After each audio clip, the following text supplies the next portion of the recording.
I think this decision to attack Iran on February 28th will far outdistance the Iraq 2003 war as the greatest foreign policy blunder the United States ever made. We really have three options here.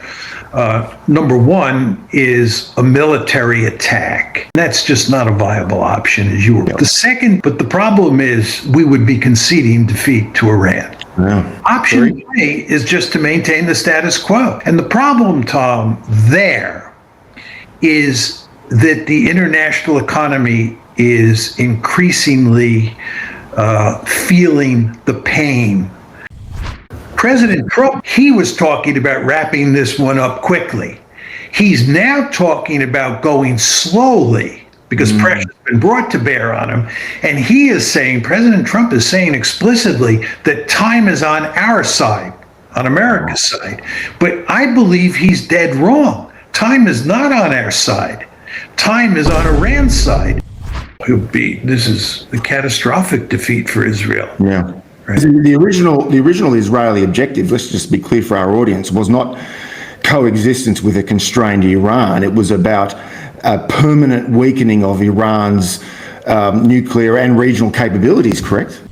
What is he going to do? Take the international economy off a cliff? Yeah.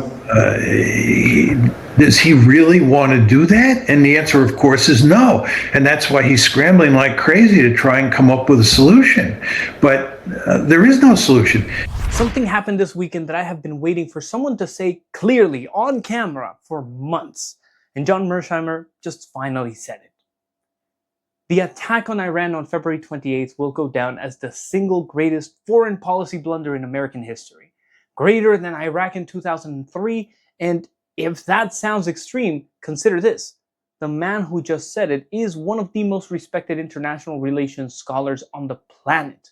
And even Robert Kagan, the neocon who literally helped design both the Iraq war and this Iran conflict, is now forced to agree with him. But here's what makes this conversation different from the noise on your feed this weekend.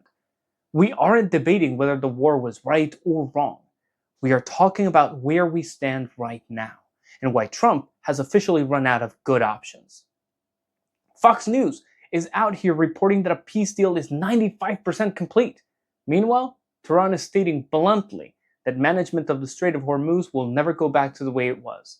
Trump gave his negotiators a strict 5 to 7 day fuse, but those final remaining sticking points, Iran's 440 kilograms of highly enriched uranium, total control of the strait, and the future of Lebanon, aren't just minor details. They are the entire ball game. Mearsheimer lays out exactly 3 paths forward, and we're going to look at all 3. By the end of this breakdown, you're going to understand why there is zero version of this story where Trump walks away looking like he won, and why the people who pushed him into this trap are already setting him up to take the fall. Let's look at the board.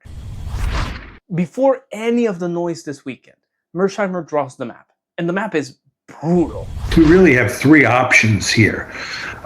Number one is a military attack, renewing the bombing campaign in effect. And that's just not a viable option, as you were pointing out.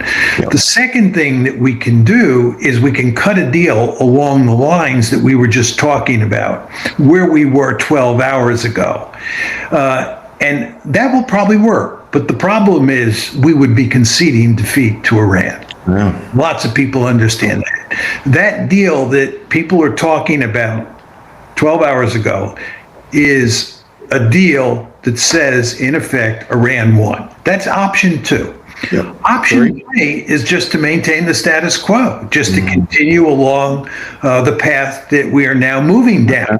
And this means that we rely on the blockade instead of a bombing campaign against Iran. And the problem, Tom, there is that the international economy is increasingly feeling the pain. And lots of people are now beginning to say, and when I say lots of people, I'm talking about people who operate in the business world, economists, oil experts, and so forth are saying, and so forth and so on, are saying that if this problem is not solved by the end of July and we move into August with the strait closed, the consequences are likely to be catastrophic. So all of that is to say, even if you don't get an agreement now and you keep going on the path that we're now on with the blockade, it's going to have devastating consequences by late summer. 3 doors. Each one leads somewhere Trump doesn't want to go. Door 1, restart the bombing. Here's the part no one is talking about. If the bombing resumes, Iran doesn't just keep the Persian Gulf shut. It shuts down the Red Sea through the Houthis too.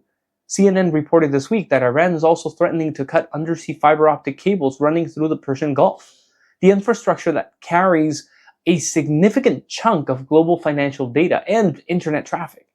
That's not an economic disruption. That's a global financial system on life support. Door 2, sign the deal that was on the table 12 hours before this conversation. Ceasefire, sanctions relief, frozen assets returned, nuclear issue pushed to a second round. Fox News and CNN both confirmed that this is essentially the 95% framework as of Sunday morning. Mearsheimer's 2-word verdict: Iran won.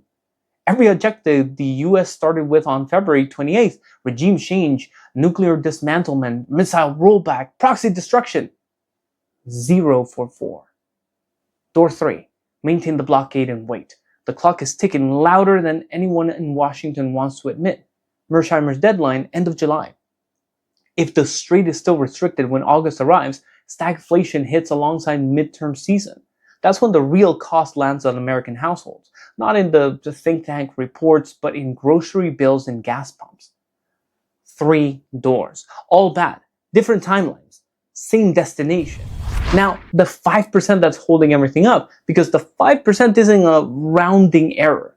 It's the whole fight. 2 issues at play when you talk about the nuclear issue. One issue is the question what you do with those 440 plus kilograms of highly enriched uranium. The Americans and the Israelis want that highly enriched uranium removed from Iran.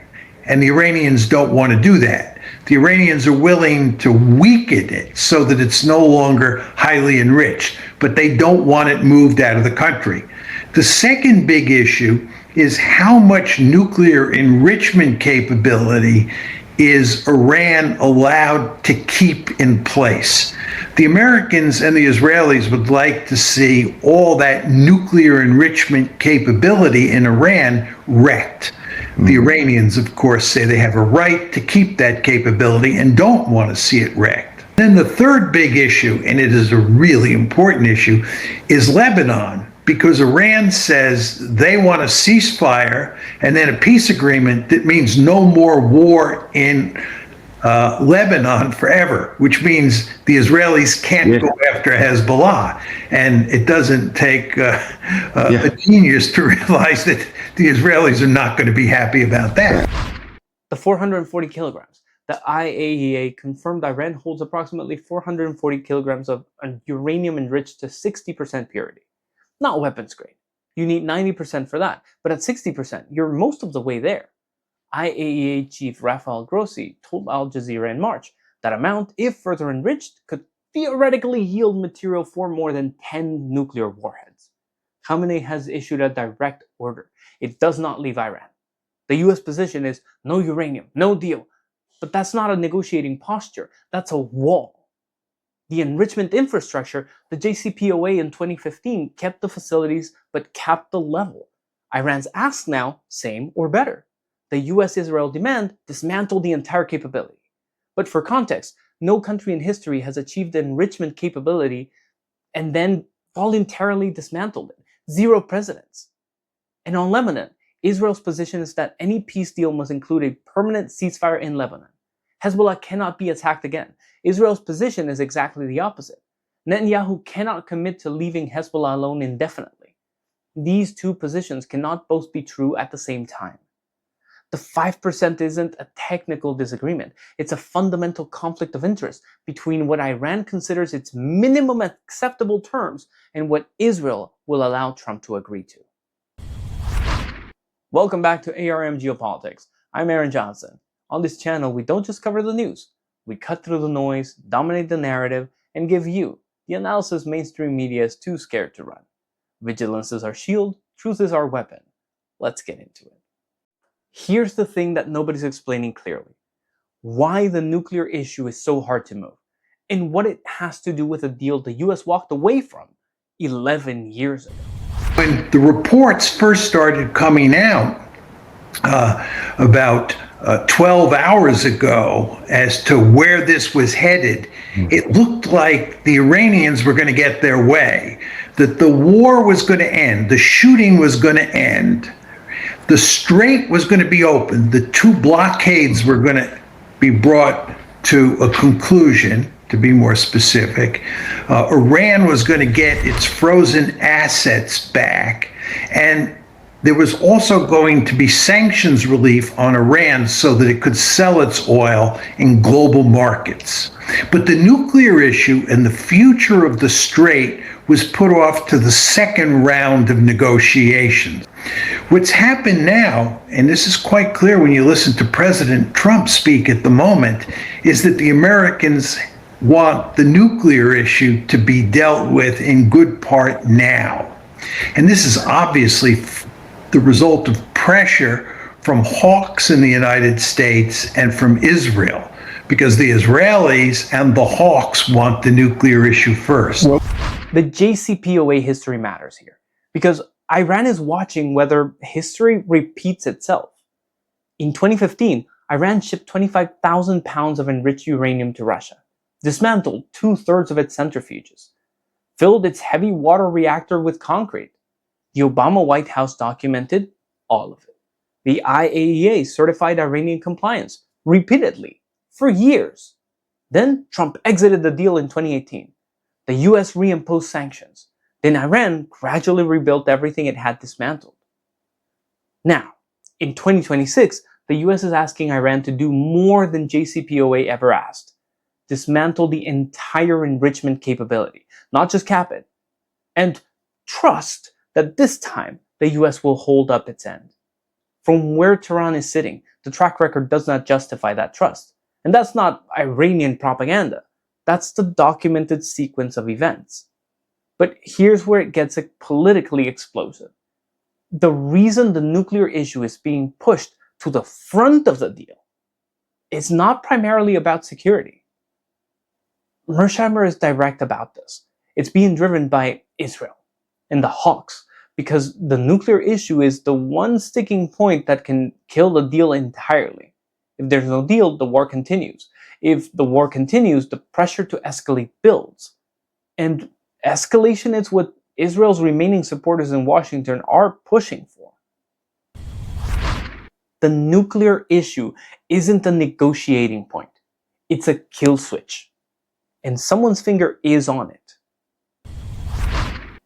Now, the argument Mearsheimer makes that cuts the deepest, because it's not about missiles or enrichment. It's about time and who's running out of it. The Iranians think they're playing the strong hand here. Right. So they have an incentive to move slowly as its leverage grows with time. That's your line. Yes, it is. And I think if you listen to them talk, that's exactly how they talk, right? President Trump, by the way, this morning here, Chicago time, 12 hours ago, he was talking about wrapping this one up quickly.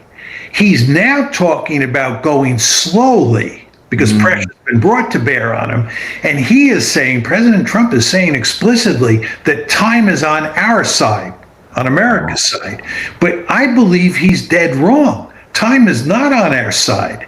Time is on Iran's side. And if you're playing Iran's side, what you want to do is string this out for a bit longer and bring more pressure to bear on Trump to cut a deal. And many people point to inflation as the key here, because as inflation rises, and it's almost guaranteed to rise even more than it already has, it's going to cause the Fed to increase interest rates, and that's going to slow down growth. And this is what leads to stagflation. And furthermore, as inflation begins to soar, the bond yields go up, it becomes more difficult to service the debt, and so forth and so on. So there are just all sorts of huge economic problems sitting out there that Donald Trump wants to head off at the pass, especially when you take into account that the midterm elections are coming up in November. And if we go off the precipice before then, and the Senate is dominated by Democrats and the House is dominated by Democrats, he may get impeached and this time convicted. Trump said in the same 12-hour window this conversation was recorded, two completely opposite things. In the morning, we want to wrap this one up quickly. In the afternoon, time is on our side. Mearsheimer's read, something happened between those two statements. Some phone call, some pressure, some ally on the line. And Mearsheimer's verdict on the afternoon position, dead wrong. Here's why the clock is moving against America and not Iran. America's clock runs on 4 tracks simultaneously. Inflation. Gas hit $4.50 a gallon nationally as of May 12th, up 43.6% year over year. The strait has been restricted for close to 3 months. The lag between supply disruption and full price impact is about 90 days, and that lag is expiring. Track 2, stagflation risk. When inflation rises, the Fed raises rates. Rising rates, slow growth. Slow growth plus high inflation equals stagflation. The economic condition the US hasn't experienced since the 1970s. Track 3, the bond market. As inflation soars, bond yields rise. The US is already carrying $39.2 trillion in debt. Servicing that debt gets exponentially harder when yields climb. And track 4, midterms. November 2026, Democrats take the House. Impeachment. Democrats take the Senate too. Conviction. Iran's clock? None of the above. No Fed, no midterms, no bond market. Hormuz is already in their hands.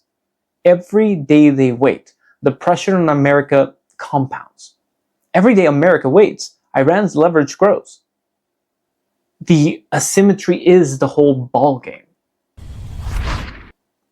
Now, the section mainstream US media actively avoids, because when you actually add up what Israel went in wanting and what it's coming out with, the numbers don't lie.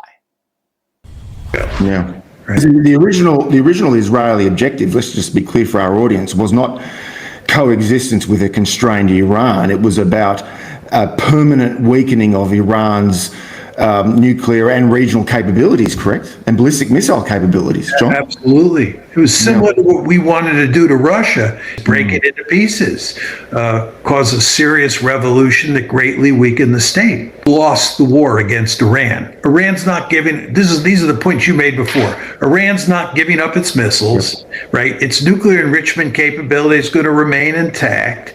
It's not giving up its support for Hamas, the Houthis, and Hezbollah. And Iran is getting all sorts of relief. So he loses in the war in Iran. The war against Hezbollah in Lebanon is going terribly, independent of the Iran issue. The terrain in southern Lebanon is ideally suited for the defender, and the defender in this case is Hezbollah. And when the Israelis went in there in 2006, they got clobbered by Hezbollah because Hezbollah used the terrain in southern Lebanon to ambush Israeli armored and infantry forces. But what's changed since then that makes Hezbollah even more effective is the coming of drones, because Hezbollah is using fiber optic drones. Those are drones that are very hard for the Israelis to jam, to deadly effect. So the Israelis have been suffering significant casualties in southern Lebanon. And the other dimension to this, Tom, is that Hezbollah is firing every day large numbers of rockets and missiles into northern Israel. You remember a number of months ago, it looked like Hezbollah had been defeated. Israel had won a great victory. The table has now turned, and Hezbollah is back on its feet, and it's causing the Israelis huge problems. Let's actually run the scoreboard, because this is exactly the kind of accountability that never makes it onto cable news. Israel's stated objectives going into February 28th. Regime change in Iran, nuclear program dismantled, ballistic missile capability destroyed, Hamas defeated, Hezbollah finished, regional proxies rolled back. 6 goals. The result? Regime intact. CIA assessment leaked to the New York Times confirmed 90% of Iran's missile sites still operational. Nuclear enrichment intact. 440 kilograms of uranium still in Iran, facilities still running. Ballistic missiles, 90% capability intact per CIA. Hamas, still fighting. Hezbollah, not only still fighting, but has a weapon Israel currently cannot stop. The fiber optic FPV drones are the headline nobody in US mainstream media is covering properly. Ynet News and Times of Israel both confirmed. Sergeant Aidan Fuchs, 19 years old, killed April 26, the first fatal FPV drone strike on IDF forces. These drones fly on a physical cable rather than radio signal. That means no electromagnetic footprint. Israel's entire electronic warfare infrastructure, billions of dollars, cannot jam them. By May 16th, Captain Maoz Israel Rekanati, 24, was killed. The 7th IDF soldier to die in Lebanon since the ceasefire. A $300 drone versus a multi-million-dollar tank. Israel's chief of staff said no expense should be spared to solve this. That's an admission they don't have the answer to yet. Israel started this war with 6 objectives. The scoreboard reads 0. The deal is 95% done. The remaining 5% has been stuck in the same place for days. So here's the question everyone in Washington is tiptoeing around. Who exactly is keeping it stuck? There's no way that Trump can get a deal if he works with Netanyahu, because Netanyahu is adamantly opposed to a deal. Israel and the lobby will go to enormous lengths to undermine the deal. This is the problem that Trump faces. He's caught between the pressure, this truly profound pressure from the international economy on one side, and Netanyahu, Israel, and the lobby on the other side. Mearsheimer names it directly. So let's look at what the record actually shows. Robert Kagan, the same neoconservative who Mearsheimer and Switzer reference as agreeing this was a catastrophic mistake, published an article in The Atlantic on May 22nd, titled, "Trump's Endgame is Surrender." The key quote, "He seems to hope to slip away without Americans noticing the magnitude of this defeat." Kagan also reported, citing a US official, that after Trump told Netanyahu he was pursuing a letter of intent with Iran, Netanyahu's hair was on fire.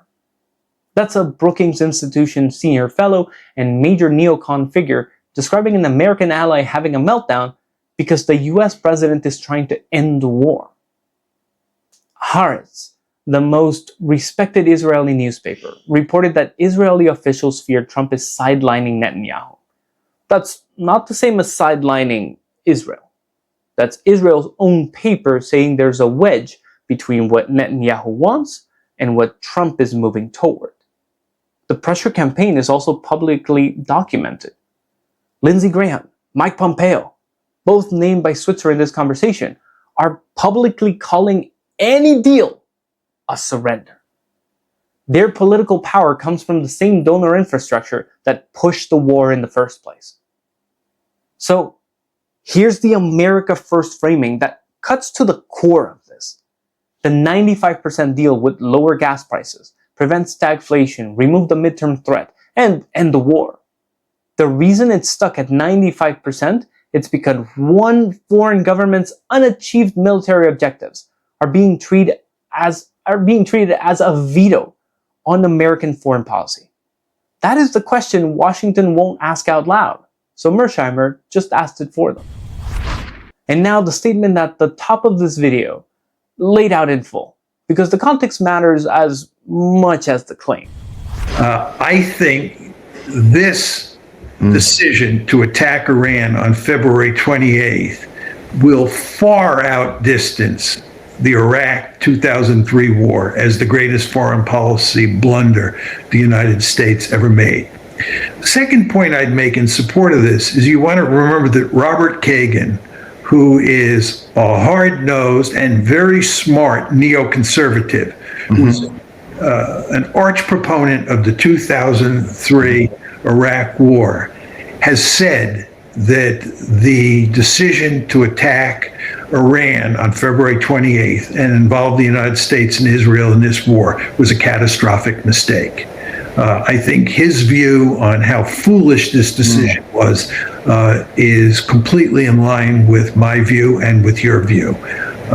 And all of this just tells you this, I think, will go down in the history books as a massive blunder. Mearsheimer and Kagan agree on almost nothing. That's the point. Mearsheimer wrote the seminal academic work on how the Israel lobby distorts US foreign policy. Kagan co-authored the Project for the New American Century, the neoconservative manifesto that underpinned the Iraq War, and later helped build a case for the Iran War. They are at the opposite ends of the foreign policy spectrum. When they agree that February 28th was a catastrophic mistake, that's not an echo chamber. That's both ends of the spectrum arriving at the same conclusion independently. The Council on Foreign Relations commissioned diplomatic historians to rank America's greatest foreign policy blunders. And this was before the Iran War. Their conclusion? Iraq 2003 was number one. Mearsheimer's claim is that Iran 2026 surpasses it. And here's why that comparison holds up. Iraq 2003, the US won militarily in 3 weeks. George W. Bush had his mission accomplished carrier photo. That disaster was slow. It accumulated over years of occupation. Iran 2026, the US didn't win militarily at all. There's no aircraft carrier moment. There will never be. The strategic damage to Gulf alliances, to dollar credibility, to forward basing, to military stockpiles was front-loaded and immediate. Mearsheimer has also said in other interviews that this is America's third big Middle East disaster after Afghanistan and Iraq. The same architects, the same framing, the same result. At what point does the pattern become the lesson? And the question that history will ask, and that Washington currently cannot answer, is who exactly made the decision on February 27th that led to February 28th? Who told Trump this would be quick? Who told him the strait wouldn't close? Who told him Hezbollah was already finished? The answers to those questions are what the establishment doesn't want you asking. If you want to know what the ultimate endgame looks like when an empire runs out of moves, Mearsheimer just laid it out perfectly. The mainstream narrative wants you to think negotiations are going fine. But the remaining 5% of this deal is an absolute brick wall. Iran is refusing to back down on its nuclear program, its grip on Hormuz, or its presence in Lebanon because they survived the onslaught and emerged as the clear winners. Trump is completely boxed in. He can bomb them again and completely collapse the global shipping markets, sign a treaty that the neocons will blast as a humiliating defeat, or just let the clock run out until the economy bleeds out on its own by the end of summer. The clock is ticking, and Washington is the one running out of time. The closer we get to the midterms, the more vulnerable our economy becomes, and the more leverage Iran picks up. The confusion at the top is undeniable. Trump is swinging wildly from saying he wants a quick exit to claiming time is on our side in the span of a few hours. Meanwhile, Israel's entire strategic playbook has completely crumbled. They didn't get their regime change. Hamas is still operational, and Iran's nuclear capabilities didn't budge. Down in Lebanon, their forces are getting picked apart by unjammable fiber optic kamikaze drones. But despite having zero results to show for it, Netanyahu is still demanding that the US double down on a broken strategy. That is the absolute crisis of leadership happening right now. The White House is stuck deciding between the economic survival of American households and the relentless demands of an ally that completely miscalculated the theater.